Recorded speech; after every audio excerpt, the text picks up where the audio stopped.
दृष्टि तो पापात्मा को भी मिलती है और पुण्यात्मा को भी मिलती है। क्यों भाई? पापी को भी दृष्टि मिलती है कि नहीं? अरे जो पाप करने वाले हैं उनके दो ही आंखें तो हैं, और जो पुण्य करते हैं उनके भी दो ही आंखें हैं कि नहीं? वो बात अलग है कि प्रारब्धानुसार किसी की आंखें ही ना आवे जन्म से ही, या एक आवे या एक चली जावे या दोनों, ये अलग स्थिति है। लेकिन सृष्टि के क्रम में अगर देखा जाए तो पुण्यात्मा को भी दो ही आंखें मिली हैं और पापात्मा को भी दो ही आंखें मिली हैं। लेकिन बस अंतर यही है कि जो पापात्मा होता है उसकी दृष्टि का दृष्टिकोण नकारात्मक होता है, और जो पुण्यात्मा होता है उसकी दृष्टि का दृष्टिकोण सकारात्मक होता है। बस इतना ही अंतर है। दृष्टिकोण पवित्र होता है किसका? जो पुण्यात्मा होता है। तो दृष्टि का महत्व है कि दृष्टिकोण का? दृष्टिकोण का महत्व है। दृष्टि परमात्मा देता है, दृष्टि परमात्मा देता है, लेकिन दृष्टिकोण कथाओं के माध्यम से महात्मा प्रदान करता है। ये कथाओं के द्वारा ही दृष्टिकोण मिलता है। बोलो आज दृष्टिकोण मिल रहा है कि नहीं? कथा सुन रहे हो, यही तो दृष्टिकोण प्राप्त करना है। सकारात्मक दृष्टिकोण, पवित्र दृष्टिकोण। आज राम कथा इस बात की पुष्टि कर रही है कि पवित्र दृष्टिकोण होना चाहिए। भगवान राम का ये पवित्र दृष्टिकोण है कि मैं अपनी मां, सगी मां और सौतेली मां में कोई भेद नहीं मानता। अगर संतान का ये दृष्टिकोण हो जाए कि वो मां में, बड़ी मां और छोटी मां में कोई अंतर न माने। क्यों भाई? बड़ी मां छोटी मां होती है कि नहीं होती? एक परिवार में आप लोगों के यहाँ भी है ना। जैसे स्वयं की मां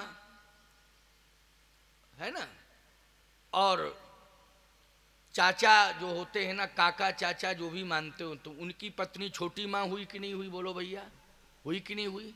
मझली मां, बड़ी मां, छोटी मां, ये हमारे यहाँ सनातन धर्म के मर्यादित संबंध हैं। बोलो है कि नहीं मर्यादित संबंध?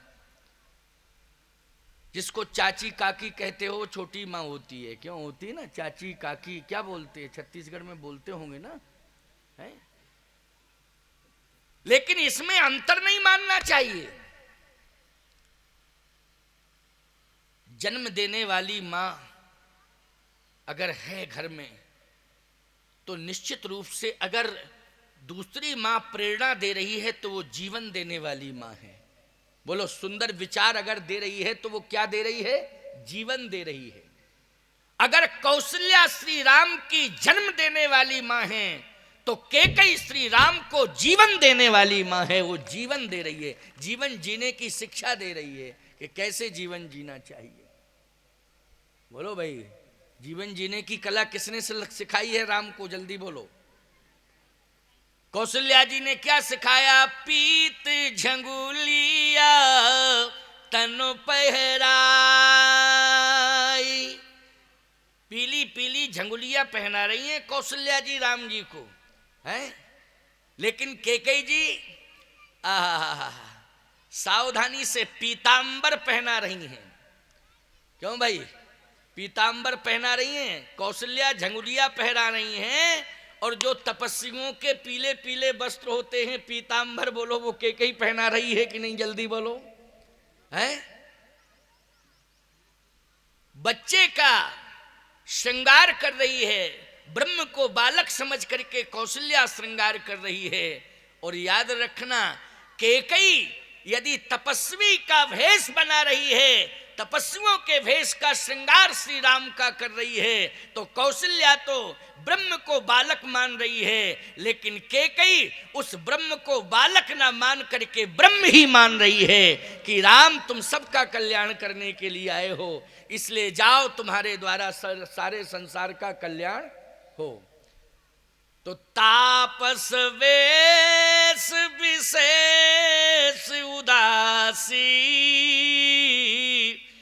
14 बरस राम वनवासी, तपस्वी के वेश में राम तुम जाओ वन। सीधी सी बात, साधु बन के जाओ, साधु बन के। कोई मां अपने बेटे को साधु बना दे और बढ़िया साधु वाले वस्त्र पहना दे तो बोलो वो निंदा की पात्रा होगी मां है।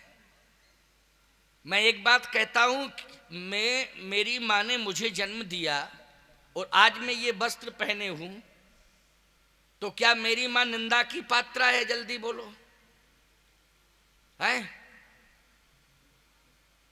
सोचो जरा, जिस गांव में मेरा जन्म हुआ एक छोटा सा भूखंड मुझे मिल जाता, अधिकार में मिलता ही हूं, उस पर भी माँ बाप समझाते, कहते तुम बड़े हो थोड़ा कम ले लो, वो छोटा है उसको ज्यादा दे दो। यही कहते, बस इससे ज्यादा कुछ नहीं कहते। क्यों कहते कि नहीं कहते? अब तुम बड़े हो उम्र में, थोड़ा कम ले लो, वो छोटा है उसको थोड़ा ज्यादा दे दो।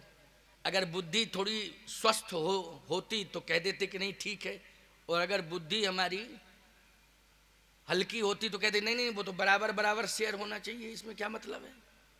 सीधी सी बात प्यारे ये है कि अगर गांव के संकीर्ण दायरे में मेरी जिंदगी होती तो केवल गांव और गांव के आसपास के गांव पहचान पाते, जिला पहचान पाता ज्यादा से ज्यादा, जहां जहां तक रिश्तेदार संबंधी होते वो पहचान लेते। लेकिन आज प्यारे पूरा विश्व पहचान रहा है। यह है भेष का प्रभाव। ये किसका प्रभाव है? ये भेष का प्रभाव है। तो सीधी सी बात यह है, कैकेयी ने राम को कौन सा भेष दिया है बोलो? कौशल्या ने राम को राजकुमार बनाया है, लेकिन कैकेयी ने राम को तपस्वी राम बनाया है, वनवासी राम बनाया है, तपस्वी राम बनाया है। बोलो बनाया है कि नहीं तपस्वी राम? अब बताइए, सगे सौतेले में राम जी कैसे अंतर माने, कैसे अंतर माने? अच्छा, भगवान राम से एक बात पूछी, प्रभु श्री राम से यह पूछा गया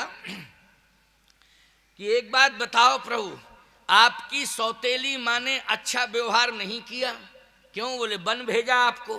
तो भगवान राम बोले वन भेजा है तो मेरा हित ही तो किया है। कैसे? बोले मुनिगण मिलन विशेष बन, मुनि महात्माओं से जाके मैं मिलूंगा, वन में ऋषि मुनि महात्माओं का दर्शन होगा। अब बताओ भैया, ऋषि मुनि महात्माओं का दर्शन हो और माँ बाप ऋषि मुनि महात्माओं के दर्शन करने के लिए या ऋषि मुनि महात्माओं से मिलाने के लिए वन भेज दें तो ज्यादा अच्छा है कि आतंकवादियों से मिलाने के लिए वन भेज दें? तब अच्छा है बोलो ऋषि मुनि महात्माओं से। हमारी संतान, हर माँ बाप चाहते हैं कि हमारी संतान अच्छे लोगों से मिले। किससे मिले? अच्छे लोगों से मिले। ये सब चाहते हैं कि नहीं चाहते हैं? हमारे शिव प्रताप जी कल अपने बालक को लेके आए थे तो प्रणाम कराया और प्रणाम करा के कहा महाराज जी ये बालक है चुनमुन। हमने कहा आशीर्वाद है। कैसा आया? कहे कि थोड़ा आपके पास लाना चाहता था और आपको सिंदौरी ले जाए, सानिध्य मिल जाए आपका। शब्द हमें अच्छा लगा, आपका सानिध्य मिल जाए, भले ही 10-20 मिनट का मिले। तो देखो सानिध्य, किसका सानिध्य मिले? संत का सानिध्य मिले। हर माँ बाप चाहते हैं कि नहीं चाहते बोलो? ऐसे तुम लोग भी चाहते हो, हैं? चाहते हो कि नहीं? आज बहुत से लोग ऐसे बैठे हुए यहाँ जो अपने बच्चों को लाए होंगे कि चलो दर्शन कर ले, थोड़ा सुन ले, जिंदगी सफल हो जाएगी। हर माँ बाप ये चाहते हैं कि हमारी संतान संतों से जुड़े और संत ये चाहते हैं कि सबकी संतानें माँ बाप से जुड़े, उनके प्रति उनका समर्पण हो। संत ये चाहे, यही है धर्म, यही है धर्म। इस मंच से शिक्षा यही दी जाएगी कि माँ बाप से पहले जुड़ो, उनकी सेवा करो। अगर उनको प्रसन्न